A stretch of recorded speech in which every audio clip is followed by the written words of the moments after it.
Hi friends, is sorry cinema bus அப்டேட்டில் ஒரு தாறுமாறான ஒரு அப்டேட்டோட வந்திருக்குங்க. ஸோ இப்போ தலைவருடைய அடுத்த படம், ஸோ வேட்டையன் படம் முடித்தோடனே அடுத்தது கூலி படத்தில் இணைகிறார் ரஜினி சார். ஸோ ஜூன் மாதத்தில் இந்த படத்தோடைய ஷூட்டிங் இருக்கும் அப்படின்ற மாரி நம்ம ஏற்கனவே பேசியிருந்தோம். ரஜினி சார் பார்த்தினாக்கா கொஞ்சம் ஓய்வு எடுக்கணும், ஸோ ஜூன் மிடில் இந்த படத்தோடைய ஷூட்டிங் ஆரம்பிப்பாங்க அப்படின்னு சொல்லிட்டு நம்ம எல்லாருமே கெஸ்ஸிங் பண்ணியிருந்தோம். ஆனால் இப்போ ரஜினி சார் அவருடைய ஷூட்டிங் பார்த்தினாக்கா இந்த வாரத்தோட அவர் முடிக்கிறார். இன்னும் 2-3 நாள் அவருடைய ஷூட்டிங் முடிச்சோன்னே ஜஸ்ட்டு பார்த்தீங்கன்னாக்கா 3 வீக்ஸ் தான் அவர் ரெஸ்ட் எடுக்கிறாரு.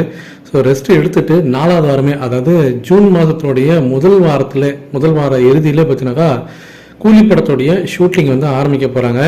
ஸோ இந்த அப்டேட் இப்போ ஆன்லைன் சோஷியல் மீடியாவில் ரொம்ப வைரலாக போயிருக்குங்க.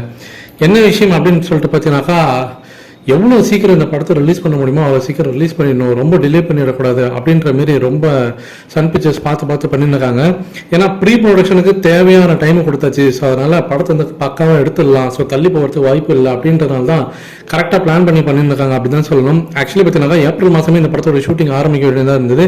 ப்ரீ ப்ரொடக்ஷனில் லோகேஷ் கனகராஜுக்கு கொஞ்சம் டைம் வேணும், ஸோ பக்காவாக பார்த்து பண்ணணும், ஸோ தடாபுடான்னு பண்ணிட்டு எதுவும் சொதைப்படக்கூடாது அப்படின்ற மாதிரி யோசிக்கிறாரு. ஏன்னா அடுத்த வருஷம் இந்த படம் ரிலீஸ் ஆரம்பிச்சதில் ரஜினி சாருடைய சினிமா கெரியரில் பார்த்தீங்கன்னா 50வது வருஷம் இந்த படம் ரிலீஸ் ஆகும் 2025. ஸோ ரஜினி சாருக்கு இது 50வது வருஷம்.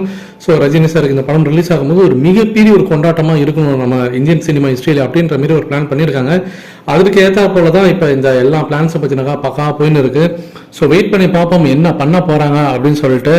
ஏன்னா இந்த படத்தோடைய பட்ஜெட்டாக இருக்கட்டும், இந்த படத்தோடைய இந்த கேஸ்ட் அண்ட் க்ரூ ஆகட்டும், எல்லாமே பயங்கரமாக இருக்கும் போது கேஸ்ட் அண்ட் க்ரூவில் ஒரு முக்கியமான விஷயம் சொல்லணும். நான் ஏற்கனவே சொன்னதான், தெலுங்கு இண்டஸ்ட்ரியை சேர்ந்த நாகார்ஜுனா அவர்கள் இந்த படத்தில் ஒரு முக்கியமான ரோல் ஒன்று பண்ணுறாருங்க. ஸோ அது கன்ஃபார்ம் ஆயிடுச்சு இப்போ ஏறத்தாழ. அடுத்தது ஒரு பேன் இந்திய லெவலில் இருக்கக்கூடிய ஒரு ஸ்டார் இந்த படத்தில் ஒரு நெகட்டிவ் ஷேட் ரோல் ஒன்று பண்ண போறாரு. அது ஒரு பெரும் பேசும் பொருளாக மாறும் படம் ரிலீஸ் அப்போ அப்படின்ற மாதிரி ஒரு தகவல் வந்திருக்குங்க. நீங்கள் எந்த அளவுக்கு எதிர்பார்த்து காத்திருக்கீங்க இந்த படத்துக்காக அப்படின்றத மறக்காம கீழே சொல்லுங்க ஃப்ரெண்ட்ஸ்.